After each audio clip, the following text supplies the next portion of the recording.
All right, this is my bone stock 2019 Toyota Hilux SR5 that I've had for all of about 2 or 3 days. In this video, we're going to be installing a 3-inch lift kit. We've got new wheels and tires. We've got a diff drop. I've also got a bull bar and a few other things on the way. I'm doing a few things a little bit different, so this is kind of like a guinea pig build. I'm not going crazy on this since I'm not going to own this for long. I'm only building it for a trip that I'm doing up north over the Christmas break. It is currently Christmas Eve, so I've got a few days to do this build. Anyway, we've got the wheels here. We've got the new Alpha Contras from 360 Link, also wrapped in Kenda Tyres. These are the Kenda RTs, so they're in between a mud tyre and all-terrain. I personally don't like mud tyres at all. They're just not necessary, especially for someone like me who does a lot of towing and stuff.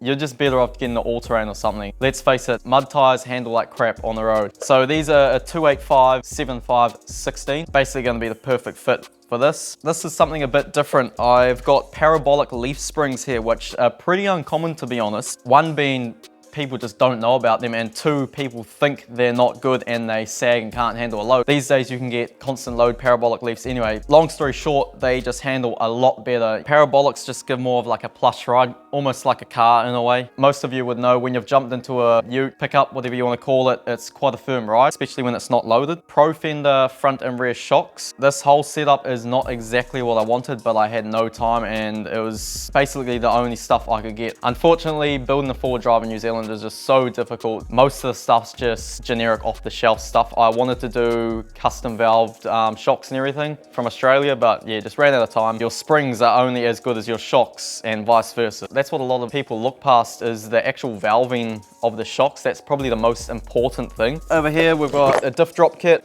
I actually stock those, so if anyone wants some, hit me up. I've got only a few left. Now, this is also a arm style diff drop, not the crap bush style that barely drops the diff. This drops at a good 30 mil. Black Hawk upper control arms. I have the best bull bar on the market sitting in Australia that I was going to ship over here, but the shipping was just too much of a nightmare, so I thought I'd leave it over there, and I'm planning to do another big build over there, which I'll do all custom shocks and everything. That's why this one's kind of a guinea pig. Yes, I think that's about it.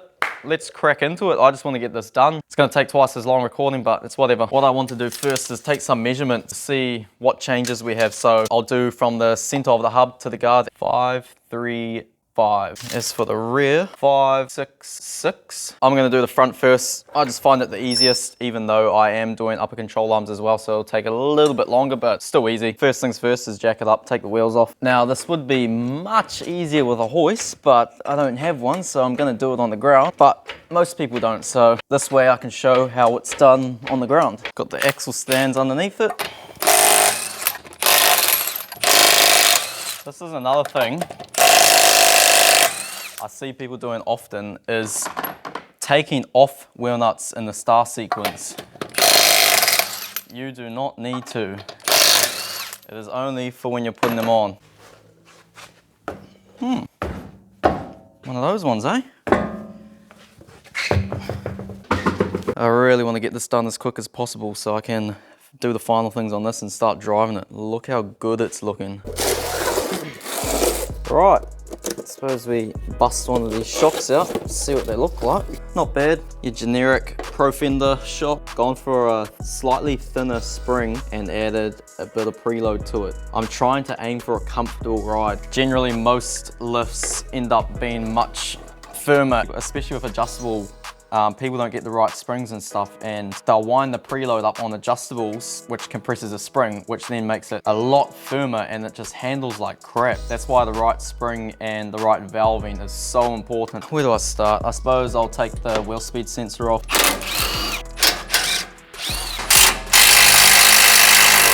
It's not the best lighting because it's like 11 o'clock at night at the moment. Christmas is in about an hour, so I'll probably be doing this at midnight, and Santa will be arriving in a second. Crack all the top shock nuts. And once I got those undone, I can just get a ratchet span on it. Tell you what, working on a vehicle that's new and never been off-road is an absolute dream. Everything's just coming off so easy. Also, the fact that the upper control arm is getting changed, it makes it a lot easier to remove the shock. What I'll do is I'll remove the whole arm first before I remove the shock. Just gotta undo that, crack the ball joint, leave it on a few threads so I don't smoke it, and just give it wipe just like that. And what I like to do is just put a pry bar in there to pull it down so it doesn't go, well, so there's not tension on it when you're trying to undo it, and also so it doesn't exactly go flying. Something like that. Now I can undo the nut on the end of the upper control arm here. These have a bolt that goes the whole way through, so I'll have to pop the bonnet and reach down there and slide it out. This upper control arm should come out now. Someone decided to put the AC lines right in the way of this, so I had to take a few things off underneath the airbox to get that out. Now let's check out these new goodies. Black Hawk upper control arms. Not bad, not bad. Huge thanks to Tom Ensom at Autoline for hooking me up with these. He also got me a few other things too. He is the man, I can't thank him enough. Without going into too much detail, basically these are necessary because it changes the camber and the caster on IFS vehicles after you lift them. The more you lift them, the more negative camber you get. Since that's adjusted on the lower control arm with the eccentric bolts, you run out of adjustment, so these become necessary, and it's better for clearance of tyres and also the shock. Also, some have better articulation from the ball joint because of the position of how it's mounted. Some of them are just flat in line with the control arm. Some of them are on an angle, so you know, obviously if you've lifted, it's going to sit like that, and you want it somewhat vertical, so when you're at full droop, the ball joint's not binding. Now I need to pull this shock out and put the new one in before I put that control arm in. Usually if I'm not doing control arms, I actually find it easier now to drop the lower arm and just mark the eccentric bolts and put them in the same position, but generally I'm always getting alignment afterwards anyway. It just makes it so much easier to slip the shock out, slip it back in, because with this way you kind of have to take this sway bar end link off to move it out of the way. Problem with this is you need to take both sides off, both end links off, otherwise the sway bars is not going to move because it's connected to the other side. Alright, if you hold your tongue right, you don't have to take that off and you can get it out, but that's that. It's always harder to get the new shocks in because they are fatter most of the time and longer. I'm definitely favouring doing it my other way right now, which I'm not doing. Major key. Do not tighten up the lower shock until it's in its resting position on the ground, which means put it in, put everything back together, put the wheels on, drive it back and forth, because even just lowering the jack down is not its resting position, because the wheels come in as it's jacked up, and then as it lays on the ground, they don't spread out again, so you have to actually drive it. Reason being, I've said this before, I've seen hundreds of lower shock bushes damaged because people tighten them up when it's at full droop, and then as the weight goes on, it's in its resting position, it just tears the bushes pretty quickly. Same goes for the upper control arm actually, but I like to loosen the upper control arm even if I'm not changing it and tighten it at its resting position, because what you'll find is its position will be stuck where it wasn't lifted, and when you lift it, you're putting a lot of pressure on it to bring it down to that new resting position. Well, it's now a new day. It got very late, or early I should say, Christmas morning, so I had to quickly bang it together. Didn't get a chance to do the rest, so today I'm going to do that. It's stinking hot and I'm not looking forward to it, but I've got to get it done. So it's now Boxing Day, but yeah, she is looking bloody good already. I'm so stoked with the wheels. They suit it better than I thought. I really didn't want a black ute. It's definitely growing on me now. Main reason being I wanted to do a color-coded bull bar. Obviously with black you can't exactly do that, so. But nah, looking at it now, I think it's gonna come out pretty sick. So bull bar should be here any second. We are not about that squatted life. Definitely see the gap is much larger there than the rear. So I'm gonna try bang out the rear. And I also, once I've done that, I might even bring the front up a little bit more. We'll see. Now there's a few different ways to do this. I don't even know how I'm going to do it yet. I'm just going to do it somehow. It is best to jack off the tow bar, because if you jack off the diff, that's obviously going to put load on the rear springs, and when you loosen everything, it's going to drop down a whole lot more than you're expecting. So I'm going to put some axle stands under the chassis. That way the rear axle can just move around wherever it wants to. I'm going to start by doing the U-bolts, and then it can float around. I'm not sure if this is the best way, but I'm gonna leave the shocks on for now, and hopefully that keeps everything somewhat aligned. Otherwise, the axle starts going all over the show and it's hard to get it back in position. Good thing is these shocks are actually mounted to the axle as well, not the bottom plate like a lot of them are. I'd hate to do this without power tools, it would take so long. I have actually done it before. It is not fun. Get rid of the U-bolts because we will now have longer ones. So these N80 Hiluxes have this plate here that sits over the auto headlight leveling. So you've got to take this off first before you start getting the leaf out, and then just the shackles front bolt, which is a challenge on these as well. I'll go over that in a second.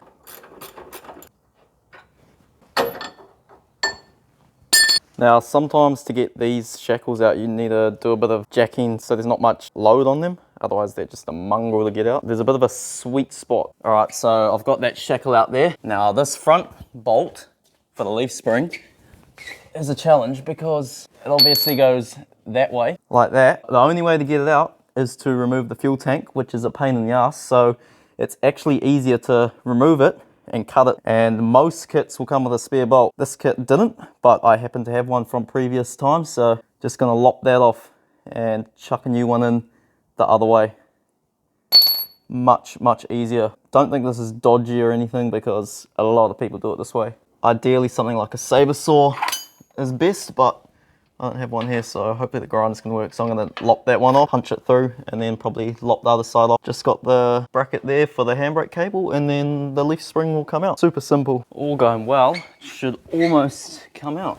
See, this is where we might need to jack it up a bit more. Just because it's got a dowel in the diff housing. I think I've been calling it a axle. Same thing, rear axle, diff housing. 2 people would be good for this job, but yeah.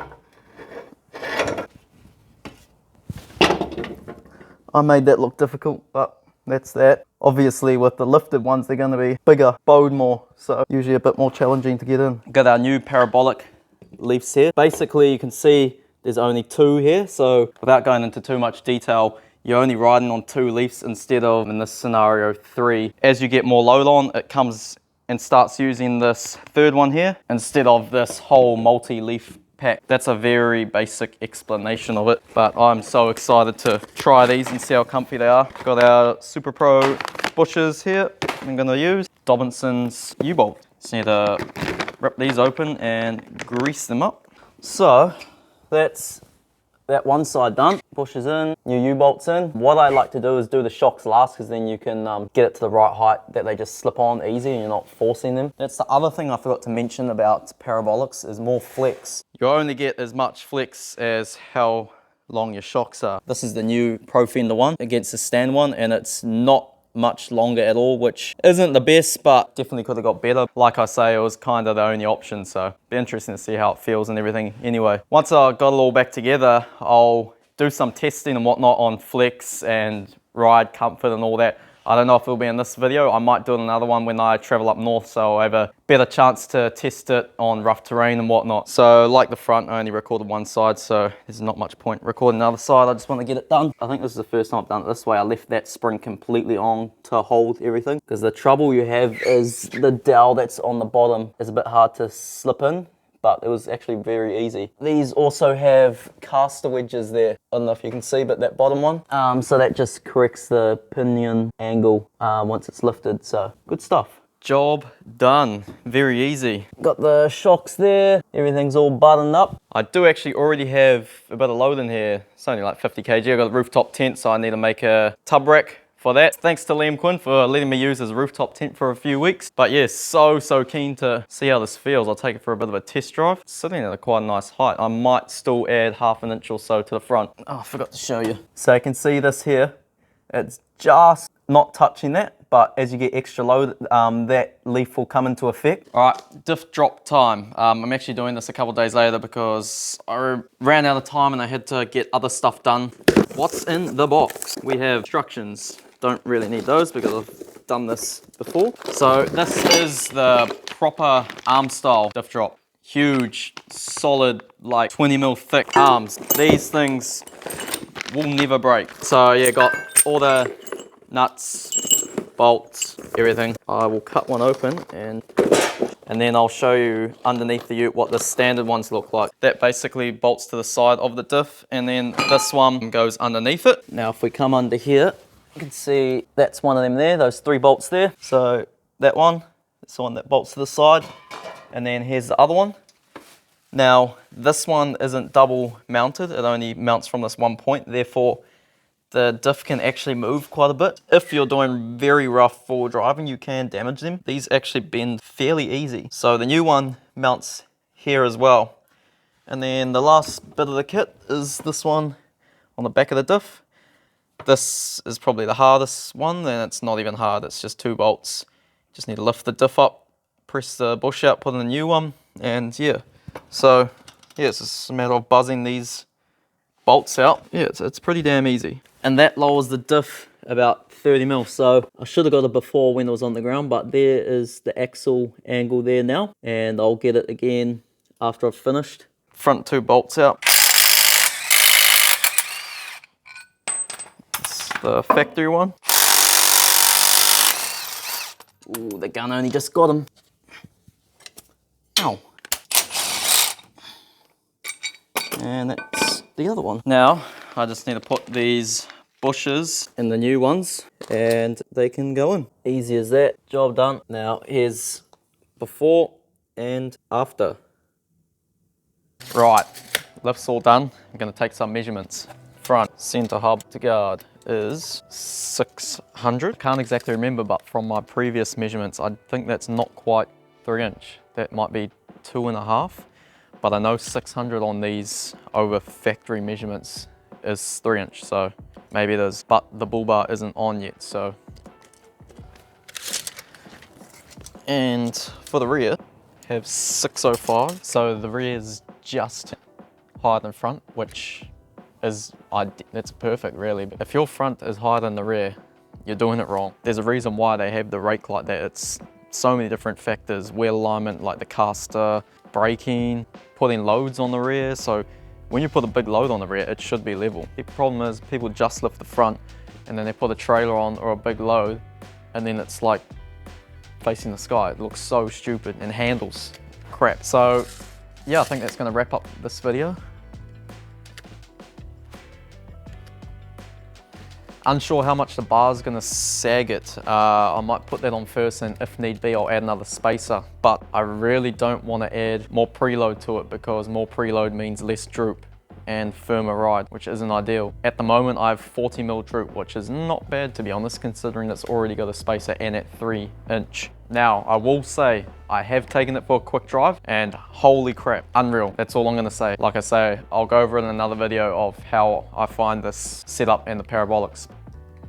Yeah, I think that's it. I hope you enjoyed this video, and we'll see you in the next one where I'll install the bull bar and then we'll go on some trips on this thing.